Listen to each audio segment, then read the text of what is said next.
Stocks are down on Wall Street after Election Day as we wait to learn which party will control the House and the Senate. Some of those key races are still too close to call, but exit polls already show that inflation was a top issue for voters. ABC News' Elizabeth Shulze is here to break down some of these numbers for us. Elizabeth, is there a sense of what's driving this response on Wall Street? Diane, if there are two things that the stock market doesn't like, it's uncertainty and surprises. And these elections are giving us a little bit of both of those. Wall Street had really been pricing in this red wave, and you guys have been talking about it. That is not what materialized. There's a little bit of assessing on Wall Street what's actually going to shake out. Then you have this aspect of uncertainty. How long is it going to take for these elections to be resolved?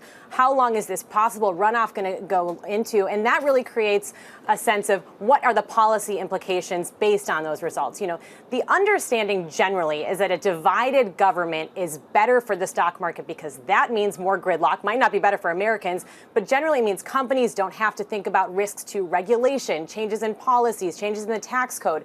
So if the House and the Senate or the Senate go towards Republicans, that could generally be seen as a good sign for the stock market, a little bit more stability going forward, less risk of kind of some more drastic policies taking place in that sense of a divided government, Diane.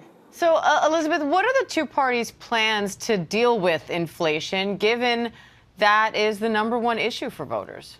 Right. Voters have been telling it to us all throughout these campaigns. It showed up in the exit polling. Inflation is still #1. So the White House Democrats have been saying that they've already passed legislation that's going to help with inflation. They point to the Inflation Reduction Act that lowers costs for certain things like insulin. They say that this is already in the works, though it might take a little bit of time for that to show up. They also talk about lower gas prices from the releases from the Strategic Petroleum Reserve. On the other hand, Republicans are saying that it's been the reckless spending from Democrats that has led into this inflation, that has fueled some of these higher prices. They're vowing to cut back on spending in order to try to tame some of the inflation that we're seeing. You know, I think the really important thing to remember here, Diane, is that when it comes to inflation, this really, really important issue for every American, it's not so much down to Congress or the White House as much right now as it is to the Federal Reserve, which is tasked with trying to tame inflation. They are aggressively raising interest rates. We're seeing them say they might even risk a recession to try to bring down some of those prices that Americans are seeing every day.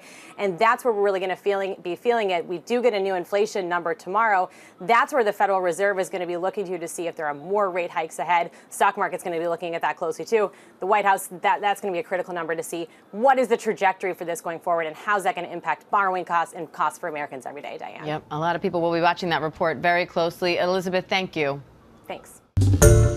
Hi, everyone. George Stephanopoulos here. Thanks for checking out the ABC News YouTube channel. If you'd like to get more videos, show highlights, and watch live event coverage, click on the right over here to subscribe to our channel. And don't forget to download the ABC News app for breaking news alerts. Thanks for watching.